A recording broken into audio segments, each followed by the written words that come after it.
Oldukça serin, kapalı ve kasvetli bir Bodrum sabahından herkese günaydın. Bugün ne yapıyoruz?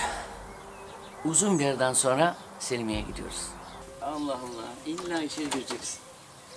Onların da derdi bu, illa içeri girecekler. Ben şimdi Seçkin'i almaya gidiyorum. Daha doğrusu önce birlikte kahvaltı edeceğiz. Beraber yola çıkacağız. Yaklaşık 3,5 saat sürecek. Önce bir Marmaris'e uğrayacağız. Ki yolda anlatmaya çalışacağım bugünkü programın ne olduğunu, ama daha da sevindirici olan, şimdi göreceksiniz, araba full malzeme dolu.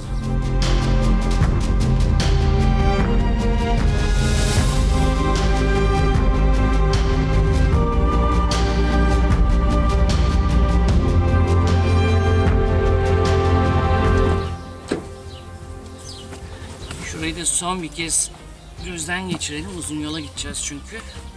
Araba neyle dolu? Malzemelerle dolu.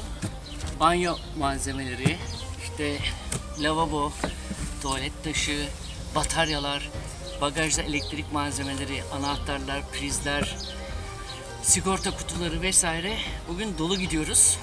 Dediğim gibi yeni bir faza geçiyoruz artık.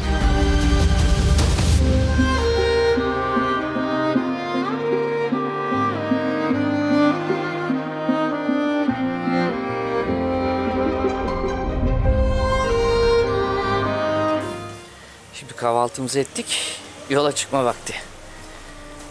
Şimdi Seçkin'in de gelmesini bekliyorum peşimden. Yavaş yavaş yollara düşüyoruz.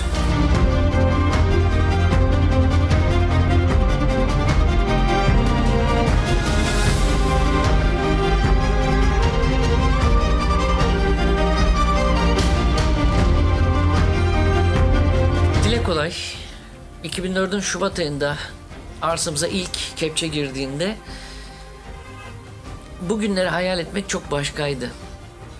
Artık 3. yılımıza giriyoruz. Normalde bir evi 2 yılda ayağa kaldırmak pekala mümkündü. Hatta belki de bu sabah kahvaltımı Selimiye'de yapabilirdim. Kahvemi orada içiyor olabilirdim.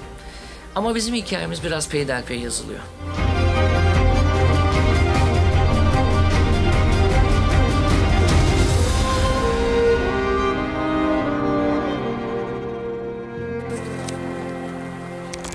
Şimdi Orhaniye'deyiz. Marmaris'i pas geçtik, direkt buraya geldik. Selimiye'ye geçmedik henüz. Çünkü malzemeleri Ceyhun'da muhafaza edeceğiz. Evin kapısı takılmadığı için bu kadar malzemenin başına bir şey gelmesin diye. Dolayısıyla malzemeyi teslim ettikten sonra Seçkin'le birlikte gideceğiz artık oraya. Şöyle bir 5-10 dakika evi de bir dolaşalım, ne durumda olduğunu bir görelim. Ondan sonra Marmaris'e bu mutfak işleri falan filan için kaparamızı bırakalım. Ne yapılacak, ne edecek, renk seçilecek vesaire, bütün bunları yavaş yavaş ortaya çıkaralım diye. Senin açı vardı, bunları götürelim. Açık zaten. Yok aldık biz. Açık açık. Hangi odaya? 2 numara abi. Bir sonraki. Sağ tarafa koyuldu. Daha var mı? Bir şey var zannediyorum. Yok bu kadarmış. Ceyhun, bunlar da alınacak mı içeri, istersen bunları da koyulsun. Nerede Ceyhun? Oraya Bunlar bunlar da koyulsun. oraya. Koyalım madem abi. Koyulsun, boş ver. Rüzgar olur, bir şey olur. Hiç takmayalım. Paketler dursun da. Fotoğrafı veya orada alırız. neyi? Fotoğraf çekeyim. Biliyorum şimdi aranızdan birçoğunuz aman abi artık bu yazı kaçırma bari diyorsunuz.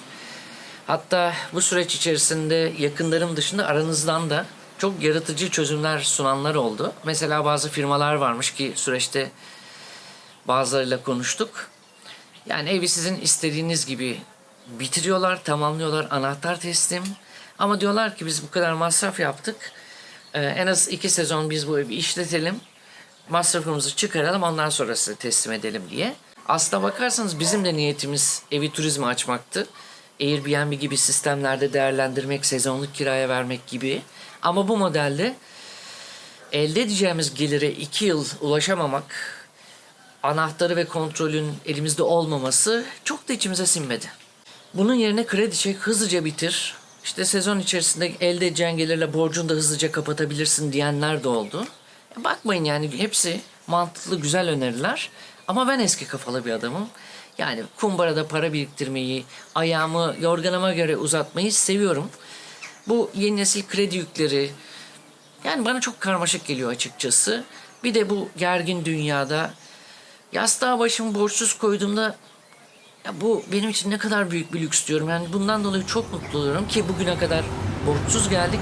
Bundan sonra da kendi tempomuzda galiba böyle parça parça devam edeceğiz. Senin kadrajda olman daha güzel. Yani renk çok güzel değil mi ama?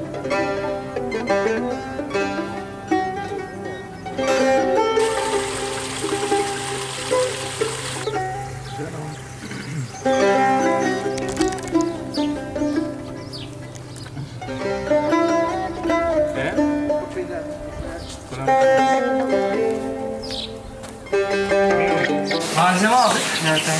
Evet. İşte elektrik prizleri, bilmem ne, bataryalar, banyo, tuvalet taşı falan. Şeye bıraktık, Ceyhun, Orhaniye'ye bıraktık. Kapı olmayınca bırakmayın dedi burada. Bir şey olmaz dedim ama. Ya bir şey olmaz da gece olur. Kapı olsa Evet. doğrusu.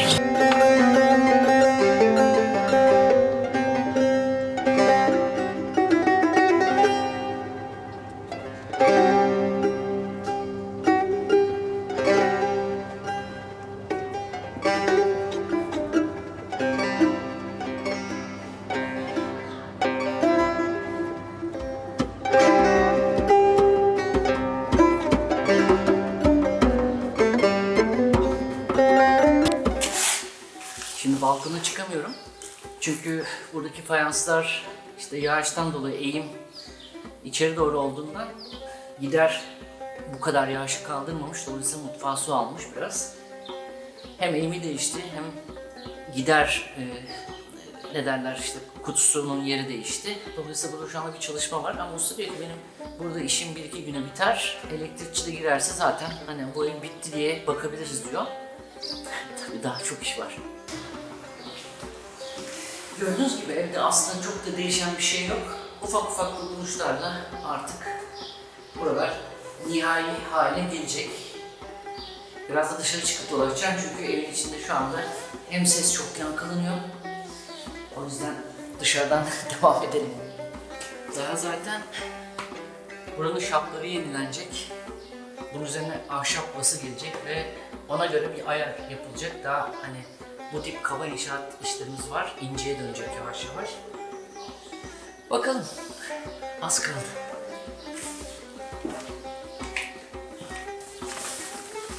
Bu alana da artık bahçeyle ilgili düzenleme, işte çer çöp atma işleri yapabiliriz dedi Ceyhun. Buraya birkaç kamyon toprak gelecek. Ondan sonra istediğini dik dedi. Valla benim aklımda hem annem hem babam için birer ağaç dikmek var. Bir ıhlamur ve bir badem ağacı. Komşular da herhalde burada usta çalıştığı için hemen buraya bir paravan yapmışlar. Güzel de olmuş. En azından bir separatör, birbirimizi görmeyeceğiz. İnşallah. İnşallah.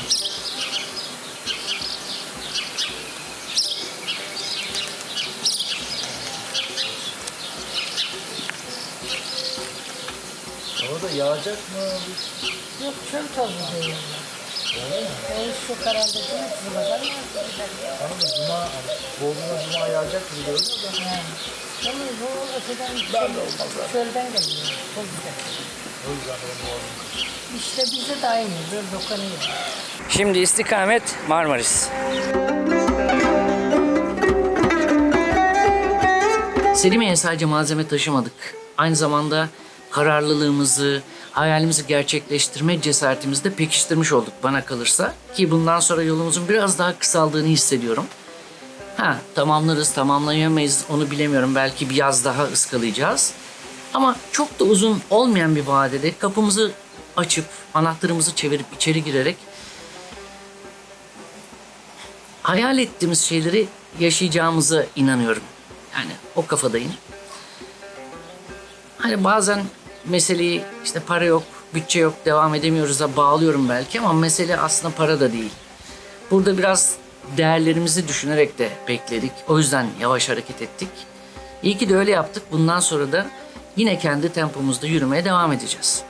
Dönüş yolunda da Marmaris'e uğradık ki orada mutfak tasarımının son dokunuşları yapıldı. Sanıyorum artık üretim bandına alınır hale geldi. Yani o siparişimizi tamamladık. Onun dışında merdiven basılarını ahşap masif seçmiştik. Eve böyle bir sıcak hava versin diye. Aynı zamanda oda kapılarının kaporası yatırıldı. Böylece günün Marmaris ayağı biraz da alışveriş kısmıydı. Haliyle böyle sizi çok fazla detaya, rakamlara boğmak istemediğimden herhangi bir çekim yapmadım. Pazartesi elektrik şeyleri takılır dedi Ceyhun. Tuvaletle ilgili, banyo ile ilgili zımbırtıların takılması belki biraz daha geçe kalır ama artık malzememiz var. Yoldayken de kardeşim aradı. Bir dahaki geldiğinde muhtemelen dedim biraz daha eve benzeyen, ev gibi bir yere geleceksin dedim. O da sabırsızlıkla bekliyorum dedi. Aynı sabırsızlıkla ben de bekliyorum Hülya'da. Hatta belki Seçkin ve Ebru da yani aranızda da sabırsızlıkla bekleyen olabilir. Velhasıl kelam bir sonraki videoda görüşmek üzere. Lütfen kendinize çok iyi bakın. Saatli kalın. Hoşça kalın.